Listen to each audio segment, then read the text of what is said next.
El origen del diseño gráfico musical es casi paralelo en el tiempo al origen del arte pop.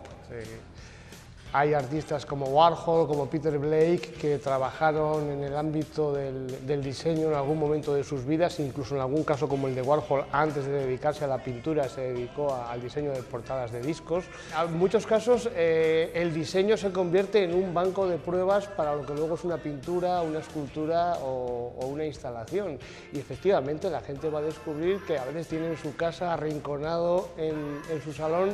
un disco que es una pequeña obra de arte.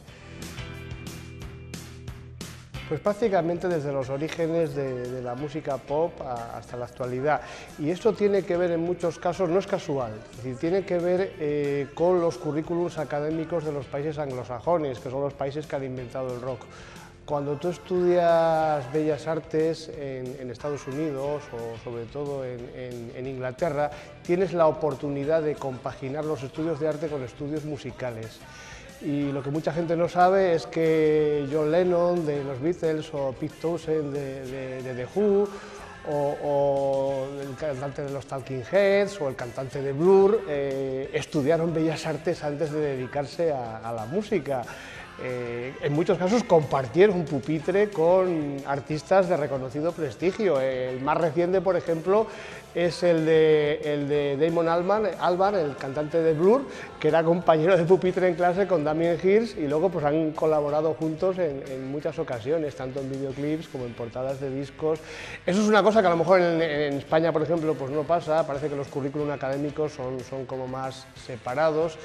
Y por ahí va uno de los discursos de reivindicación de la exposición, ¿no? A veces parece que cuando contamos la historia del arte, contamos una historia del arte para sordos, una historia del arte muda, ¿no? Como si no hubiera ruido de fondo cuando Picasso pintó Las señoritas de Aviñón o cuando Warhol hacía sus cuadros. En realidad los artistas a lo largo del siglo XX se han relacionado muy intensamente con la música, con las artes escénicas. Se han nutrido, se han retroalimentado unas áreas de otras y ese es uno de los puntos que intenta también demostrar esta exposición. Lady Gaga acaba de colaborar con Jeff Koons para la portada de su último disco, Damien Hirst está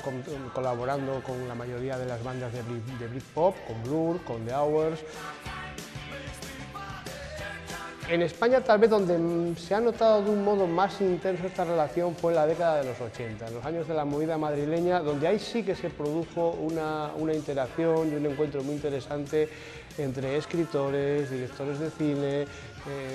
diseñadores, pintores, músicos, y el resultado pues son también, y es uno de los capítulos más extensos de esta exposición, pues obras estupendas, obras que yo siempre digo que una buena portada de un disco es la que sin escuchar la música tiene suficiente poder evocador para que la música que contiene los surcos del vinilo vengan a tu memoria, ¿no? Y eso pasa con muchas portadas de los años 80 que en cuanto las vemos rápidamente viene a nuestra mente la melodía que estaba detrás de esa imagen, ¿no? O pasa con muchas portadas de los años 60 y 70 también. Por ejemplo, la portada que hace Neon Park para The Mothers of Invention,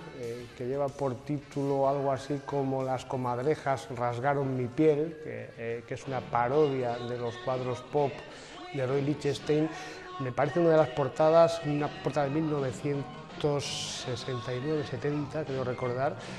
y es una de las que mejor representan el tipo de música que interpretaba y que grababa Frank Zappa con The Mothers of Invention, ¿no? Una música que de alguna manera partía de la psicodelia y la experimentación, pero al mismo tiempo utilizaba una gran ironía, un gran sarcasmo, una crítica muy dura contra la propia industria musical, y es de esas piezas donde la estética, la política, la música, el diseño se dan la mano de una forma muy intensa. Y hombre, luego la psicodelia es es decir, cuando uno empieza a mirar los discos psicodélicos pues no sabe con cuál quedarse, porque hay también esa idea casi que han perseguido los artistas durante mucho tiempo de la sinestesia, de que los sentidos se mezclen entre sí y que tengas la sensación de que eres capaz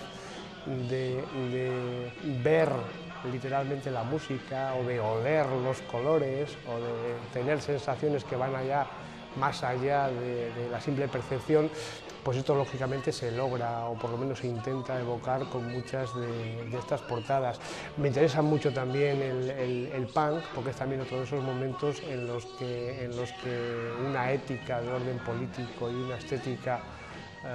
provocadora pues también se dan la mano y funcionan muy bien y cumplen además muchos objetivos. Hay que entender el contexto de crisis en el que nace el punk en Inglaterra. La primera portada de Elvis Presley es revolucionaria, revoluciona el diseño gráfico musical porque es una portada que tiene lo que representa Elvis en ese momento, energía, fuerza en el escenario, provocación sexual. Es un Elvis con el rostro desencajado, con la boca abierta, casi en un gesto casi orgásmico, agarra la guitarra casi como si fuera un arma, y luego la tipografía que se utiliza es una tipografía muy novedosa para ese momento, que normalmente la gente estaba acostumbrada a los cantantes melódicos, a los crooners como Frank Sinatra o como Perry Como, que hacían unas portadas pues como mucho más formales, mucho más ordenadas, y Elvis y todos los que vienen detrás pues rompen completamente con esa estética. Luego, pues cuando el caso de The Clash, que se apropian de The Clash, lo que hacen en su famosa portada de London Calling es una doble apropiación. Se apropian de la gráfica del disco de Elvis y de la imagen de Pete Townshend rompiendo la guitarra en los conciertos de The Who, y lo que hacen es fusionar un poco esos dos elementos también pues para intentar transmitir con ello la energía y la rabia del punk. Son dos excelentes diseños, tanto el de Elvis como digamos que el de The Clash es como más postmoderno porque utiliza la cita y casi el remake de algo anterior, y la de Elvis pues es un poco una cosa como con una energía más primitiva. Y los Beatles igual, los Beatles fueron siempre adelantados a su tiempo, de hecho en eso son también pioneros, en haber colaborado con artistas plásticos para la portada de sus discos, pues con Peter Blake para Sgt. Pepper's, o con Richard Hamilton para el disco blanco, o luego Paul McCartney en sus discos en solitario con Eduardo Paolocci, con Alan Jones. Fueron unos adelantados a su tiempo, tanto en lo musical como en lo visual. Fueron el primer grupo, uno de los primeros grupos en poner las letras de sus canciones también en los discos, y claro, pues el resultado efectivamente eran obras que en el momento que salían a la esfera pública cambiaban las reglas de la industria musical, y de repente le salían multitud de imitadores. De hecho, la portada de los Beatles pues es una de las más parodiadas de la historia. Ahí hay casi cientos de parodias. Aquí en la exposición hemos traído unas cuantas. Unas son homenajes respetuosos y otras son realmente provocadoras y hacen incluso una crítica dura respecto a lo que en ese momento representaban los Beatles. Claro que hay muchos discos que solo los he comprado por la portada, y eso era una aventura, ¿no? Ahora ya con YouTube y con las plataformas digitales, pues lógicamente las cosas las escuchas antes, pero antes eso de comprar un disco, porque a través de la portada tú podías intuir el tipo de música que contenía ese disco, eso era una aventura y era un cosquilleo que sentías cuando comprabas el disco en la tienda, ibas caminando hacia tu casa, ibas por el camino mirando la carátula por delante, por detrás, y ya llegabas y finalmente lo ponías en casa de tocadiscos. Bueno, pues es una experiencia muy bonita. A mucha gente cuando visite esta exposición se va a acordar de esos momentos, porque yo creo que eso les ha pasado a todos, ¿no? Alguna vez de un disco que lo compran, que tienes ganas de escucharlo, pero en ese momento no puedes. Claro, estas cosas ahora no pasan, ahora mismo llevas un iPod, te conectas a internet y inmediatamente te bajas la canción que se ha perdido de alguna manera un cierto romanticismo, aunque luego se ha ganado en otras cosas, ¿no? Heredé de pequeñito los discos de mi abuelo, que ponía música en el pueblo, en Quintana de Rueda, en León, y ahí heredé unos poquitos discos, que eran mayormente discos de baile, pero había también algún disco interesante. En mi familia siempre se escuchó música en casa, ¿no? Y luego pues ya vas creando tú mismo tus grupos. Claro, yo lo que he intentado en este caso es personalizar la colección, es decir, juntar en la colección las dos cosas que más me gustan, que es el arte contemporáneo, porque yo me dedico profesionalmente a la docencia de arte contemporáneo y al comisariado de exposiciones, Y por otra parte, pues juntarlo con la música, que es algo que te hace disfrutar, ¿no? La música no solamente es una cosa para escuchar, la música es también imagen, la música son conceptos asociados a esas imágenes y a esos sonidos, y es muy útil, yo lo utilizo mucho en mis clases de arte contemporáneo,